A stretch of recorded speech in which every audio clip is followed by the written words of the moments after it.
This is Gregory Majewski of Oakdale, Connecticut. You're listening to International Radio Report on CKUT 90.3 FM in Montreal. Hi, everyone. Welcome to the International Radio Report on CKUT 90.3 FM in Montreal. It is Sunday, April the 28th. We thank you for joining us. My name's Sheldon. Gilles is with me as usual. We thank you for tuning in. We have 30 minutes of news and information from the world of radio for you. We have stories from North America and quite a few international items out there for you on today's show. So we'll get right to it. We are closing in on the date for the 37th annual NASWA Winter SWL Festival. We've been telling you about this for the last few weeks. It's coming up on May the 10th and the 11th. In Fort Washington, Pennsylvania, at the Holiday Inn Express and Suites. That is for people who want to attend in person. It is just north of the city of Philadelphia. And there is a limit to the number of people who can attend in person. That number is 65. I believe they are approaching that number as we speak. So if you are planning on going and haven't registered yet, I would suggest you check it out as soon as possible, because if not, you may be shut out. Also, the same goes for the hotel rate. At a special rate was set up. There was a deadline for it, which we had told you about. It apparently was extended. We can't tell you for sure as of today's date whether the special rates still apply or not. You'd basically have to check in the registration details to see what the room rates will be. Important to note that if you are planning on attending, you have to pre-register. They will not be accepting walk-ins at the festival itself on May the 10th and the 11th. So very important if you want to be there in person that you register online beforehand. Now, for the rest of you who don't plan on going to the event in person but would like to participate, you can do so via Zoom. And you can register for that. There's no limitations on the number of people who can register on Zoom. All of the events taking place at the live event will be carried on Zoom, except for maybe some of the meals and things like that, obviously.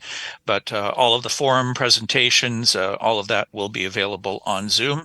Plus, we'll have a weekend-long hospitality suite open for people to meet and greet and converse with other people in attendance. So to get all the information about registering, the in-person registration fee is $45 US. The Zoom registration is $20 US.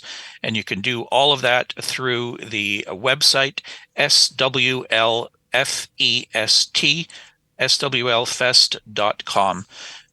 Don't hesitate. It is coming up very, very quickly. May the 10th and the 11th. We hope to see some of you either there in person or on Zoom. We will be handling the Zoom hospitality suite, Gilles and I, and probably Mickey Delmage from our CIDX group throughout the weekend. We will have an open meeting room on the Thursday evening on the 9th of May for the Zoom registrants, which will be sort of an icebreaker event. So that is, as we said, don't delay. Get your registration in as soon as possible. In our first news item today, we have a surprise. I think everybody was extremely surprised to get this news item about MFJ that ceases on-site production in Starkville, Mississippi. So this is via MFJ Enterprises. So dear fellow hams and friends, and that's dated April the 25th, it is with a sad heart as I write this letter. As many of you have heard by now, MFJ is ceasing its on-site production in Starkville, Mississippi on May 17th, 2024. This is also the same for our sister companies, Ameritron, iGain, Cushcraft, Mirage, and Vectronics. Times have changed since I started this business 52 years ago. Our product line grew and prospered. COVID changed everything in business, including ours. It was the hardest hit that we have ever had, and we never fully recovered. I turned 80 this year. I had never really considered retirement, but life is so short, and my time with my family is so precious. I want to thank you all of our employees who have helped build this company with me over the years. We have many employees who have made MFJ their career for 10, 20, 30, and 40 years and more. We are going to continue to sell MFJ products past May 17, 2024. We have a lot of stock on hand. We will continue to offer repair service work for out-of-warranty and in-warranty units for the foreseeable future. Finally, a special thanks to all of our customers and our dealers who have made MFJ a worldwide name and a profitable business for so many years. You all are so much appreciated. Sincerely yours, 73's Martin F. Jew, K5FLU. So that was a surprise. And also, as we were talking just before the recording, how many of these companies are, on the edge because times have changed. Even this, selling amateur radio equipment, it's probably the only way to survive this is probably to have something else to sell with it. And, how many stores sell amateur radio equipment, but so many other electronics devices. So, and the big companies also that often have government contracts or professional contracts with businesses. So that helps them continue. But it's sad to see a well-known name.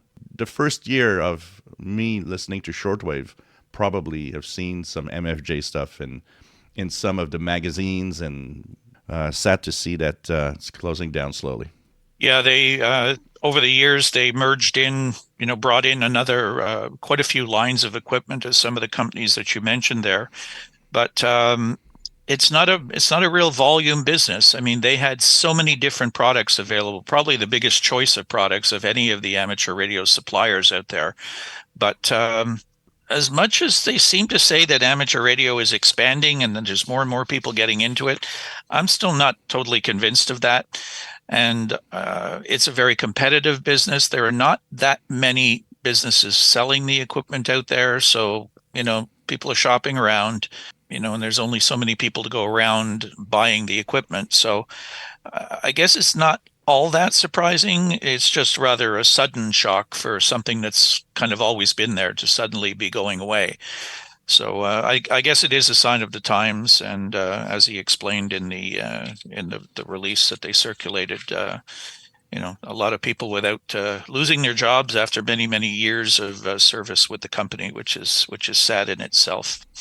So there may be some sales coming up, I would imagine, if they've got a lot of stock and they want to start clearing some things. So I check out MFJ Enterprises and see if there are any goodies there you might want to grab hold of while you have the opportunity.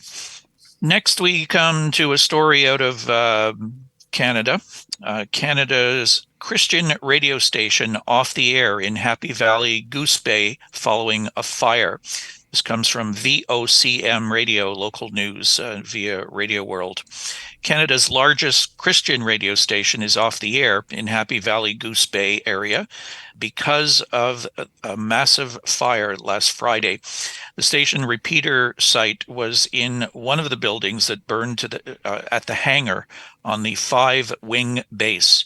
John Murley, president of the Seventh-day Adventist Church in Newfoundland and Labrador, says the replacement of the equipment will cost about $35,000, a lot for a volunteer-run church radio station that relies almost exclusively on donations. Lighthouse VOAR is heard across the province on a series of repeaters located in Marystown, Gander, Botwood, Lewisport, Grand Falls, Windsor, Corner Brook, Deer Lake, Port aux Basques, Happy Valley-Goose Bay, and Labrador City, Wabush. Broadcast engineer Brian Matthews is still assessing whether anything can be salvaged from the fire and is working on trying to locate a new antenna and transmitter for the Upper Lake Melville area. People can still listen through the station's website, lighthousefm.org, and anyone wishing to donate can do so online.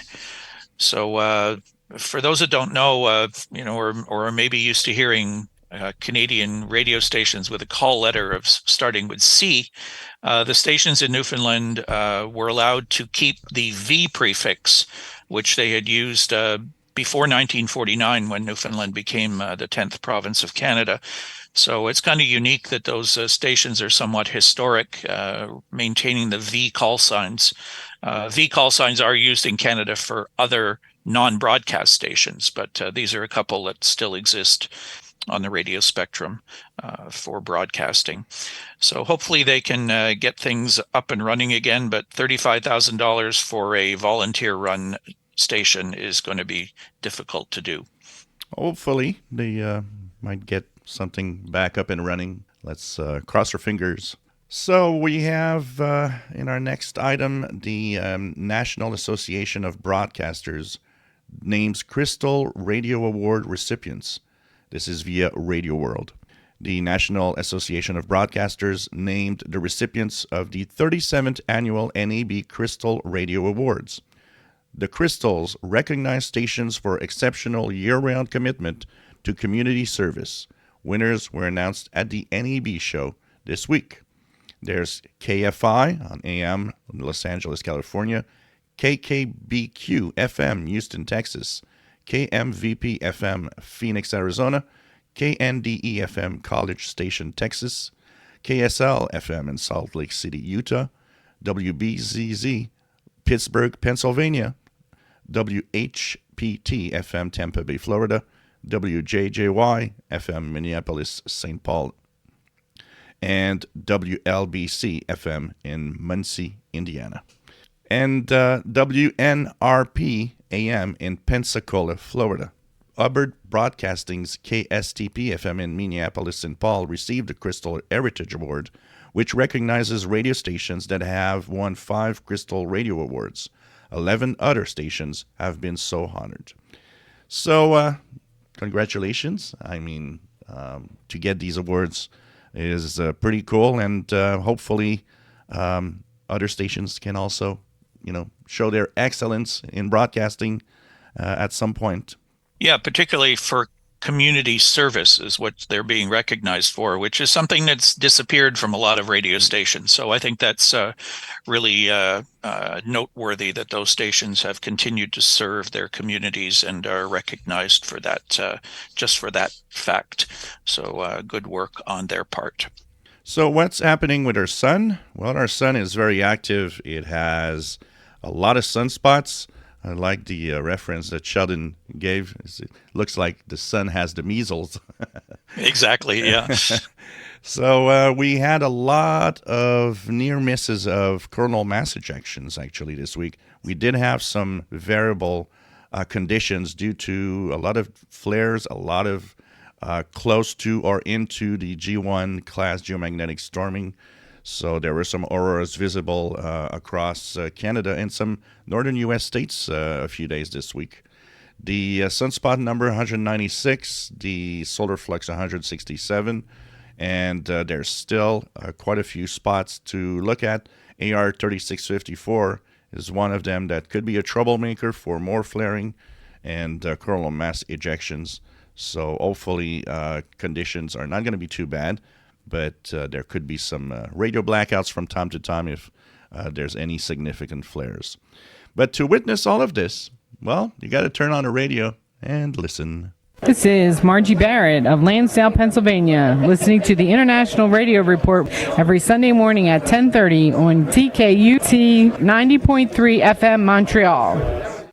And maybe some of you were tuning around your radio over the last week or so, trying to get some of those Italian Marconi Day stations. I hope some of you had good results. I did some listening yesterday, and I think I was experiencing some of those disturbances that you were talking about from the sun, because there were some on the spotting sites that said they were on the air, but I did not succeed in actually hearing any of them myself. So hopefully you've had a good opportunity to tune in some of those and maybe get that really neat certificate that they're putting out both for hams and for shortwave listeners.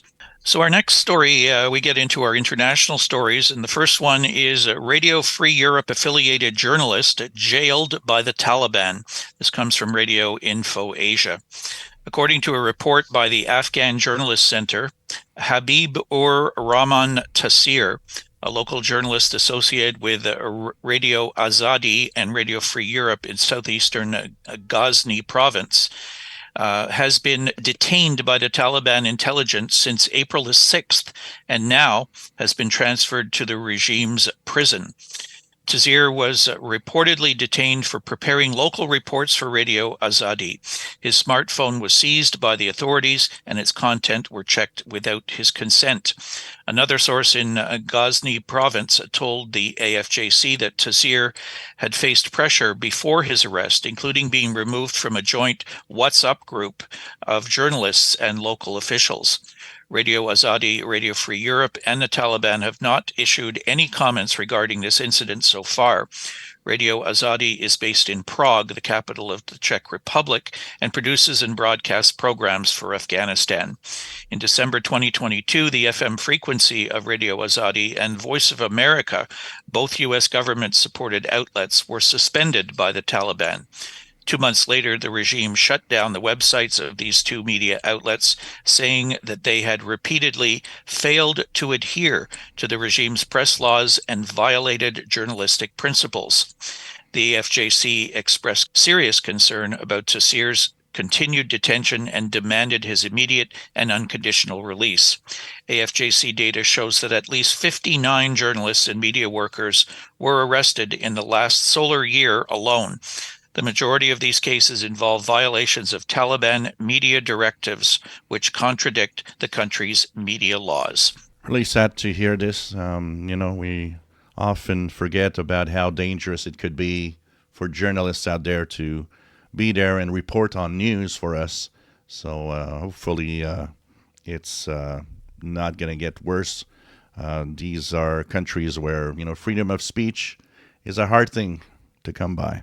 Yeah, we've had a lot of stories just in the last few weeks about, media-related stories out of Afghanistan. So it seems that they continue on a downward slide right now.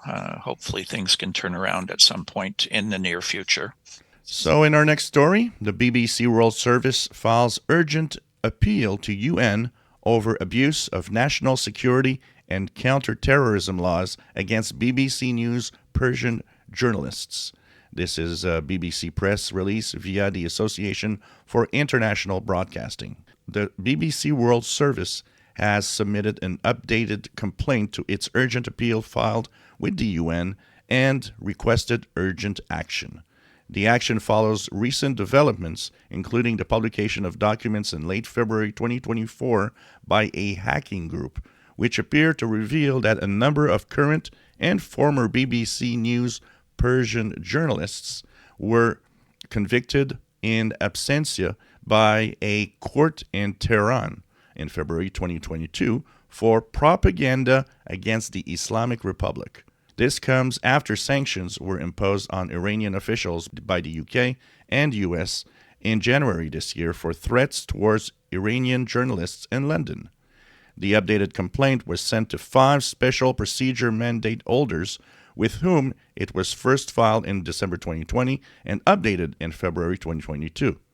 The Special Rapporteur on the promotion and protection of the right to freedom of opinion and expression, the Special Rapporteur on the situation of human rights in the Islamic Republic of Iran, the Special Rapporteur on extrajudicial summary or arbitrary executions, the Special Rapporteur on violence against women, its causes and consequences, the Working Group on Arbitrary Detention. The new complaint also addressed for the first time to the Special Rapporteur on the promotion of protection of human rights and fundamental freedoms while countering terrorism, citing the relevance of historic and recent events to this UN Special Rapporteur's mandate, including the sanctioning of BBC News Persian by Iran, as well as the mass national security criminal investigation of BBC News Persian staff and the associated asset freeze. In the appeal, submitted on behalf of the BBC by Counsel for BBC News Persian, Gallagher Casey and Jennifer Robinson, and presented by them as extremely urgent, the UN experts are requested to issue is a new communication to Iran, raising both Iran's inadequate response to their previous communication in 2022 and the recent developments, and a public joint statement from UN experts condemning the ongoing targeting and harassment of BBC News Persian journalists. Lillian Landor, Director, BBC World Service, says recent developments have amplified the severe situation facing our BBC News Persian staff on a daily basis. They are being penalized for their journalism and professionalism. As we look to World Press Freedom Day next month, we are urging UN experts to robustly condemn the Iranian authorities' harassment and to hold the regime to account. Michelle Stanistreet, NUJ General Secretary, said journalists must not be targeted for doing their job. Speaking truth to power and covering the news without fear or favor must be the cornerstone of journalism. But BBC News Persian and other Iranian journalists are today suffering for doing just that. We fully support this intervention from the BBC and encourage the UN to exercise its influence to bring safety and justice for Iranian journalists and their families who are targeted so heartlessly. Gallagher KC and Jennifer Robinson said Iran's abuse of national security and counter-terrorism laws against the BBC and the convictions in absentia for BBC News Persian journalists for the propaganda against the state for their independent reporting on Iran are designed to intimidate and silence the BBC's journalism about Iran. It must stop. We call on the UN to denounce these unlawful actions in the strongest possible terms. Once again, another way where there's intimidation and they're trying to, do all sorts of action to make sure that the least amount of information comes out of Iran. And it's an ongoing war with all the journalists and all the freedom of speech once again. Yeah, the BBC News Persian that they refer to is actually part of the BBC's World Service. So it's not heard just in Iran, but those broadcasts go out to the world via the World Service. So Persian speakers or Farsi speakers anywhere can tune in and hear those broadcasts. We move next to the Voice of America. A new director has been named at the Voice of America. This is from the U.S. Agency for Global Media in a press release via the Association for International Broadcasting. The U.S. Agency for Global Media has named Michael Abramowitz as the new director of the Voice of America. Abramowitz is currently president of Freedom House, a nonpartisan organization that works to create a world where all are free, and will succeed VOA acting director John Lipman later this year. Michael is an esteemed journalist and a champion for human rights, and much of his work at Freedom House has informed our own efforts to counter disinformation and authoritarianism around the world, said USAGM CEO Amanda Bennett. I'm excited for his leadership and eager to work alongside him to bring objective news and information to the world's most restrictive media environments, especially at such a critical point in our global history. And in more VOA news, Voice of America launches new FM radio station in Rwanda. So this is from March 28th of Voice of America News. Voice of America has launched its second FM radio station in Rwanda. It is broadcasting to Karongi, a district of more than 375,000 people. The new station will offer a mix of programming catering to the many ethnic groups that call Rwanda home, including in Kirundi, French, Swahili, and English, as well as the Kinyarwanda language spoken by the majority of Rwanda's population. So this is good news, a little outlet for more information. Yeah, Voice of America does a lot of this in different parts of the world with FM outlets in the country, so local people can listen on local radio.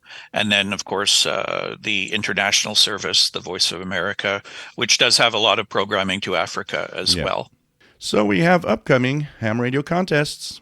It's going to be a busy weekend coming up if you're a ham radio contester and would like to participate in one or more of these events, starting with the MIE 33 contest sponsored by NTV Television, Mi Prefecture, Japan, and Japanese Amateur Radio League. It is 2300 Zulu May 4th to 0300 Zulu May 5th.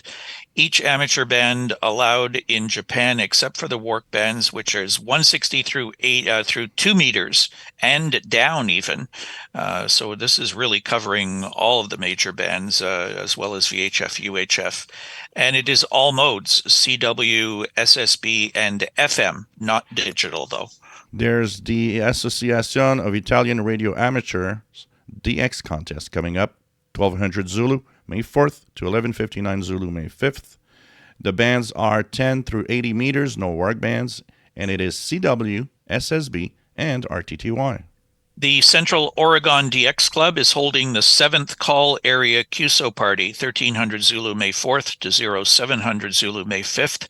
The 7th Call areas cover Washington, Oregon, Idaho, Nevada, Montana, Wyoming, Utah, and Arizona.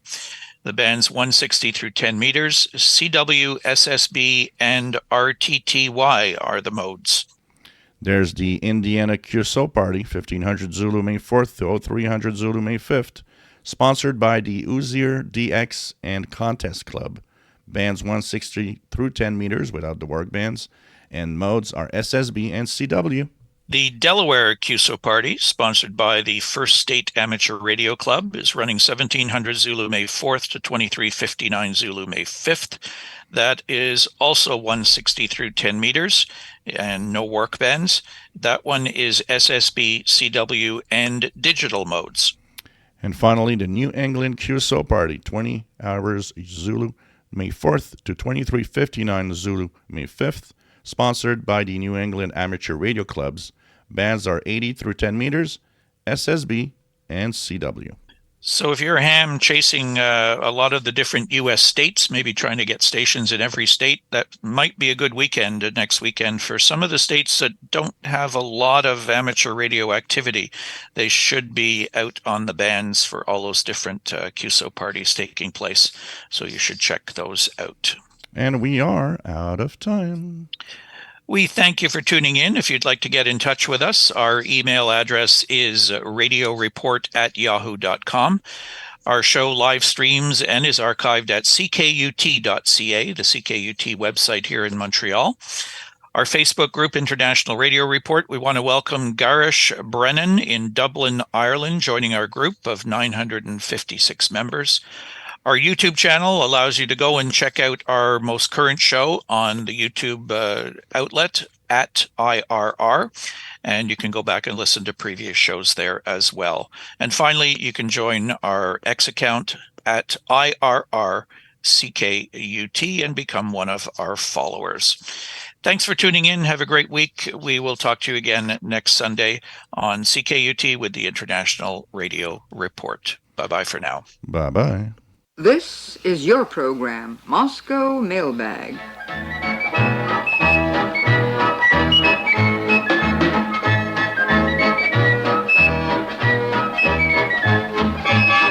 And here is Joe Adamoff to answer your questions. Dan Gendron of West Warwick, Rhode Island. Now that there is so much bad-mouthing about the combat troops in Cuba, and some people on Capitol Hill are saying they will withhold their ratification of SALT II, what will the leaders of the USSR do if these threats are carried out? Well, first of all, one might think that the United States does not need peace, or that the Soviet Union needs peace much more than the United States does. You see, I'm saying this because we constantly hear that the Senate might not ratify SALT II, first for one reason, then for another reason, then for a third reason. You get the impression that somebody thinks they're doing us a favor by ratifying SALT II. One prominent American politician told me, "You have to understand this." He said, "This is part of our electioneering."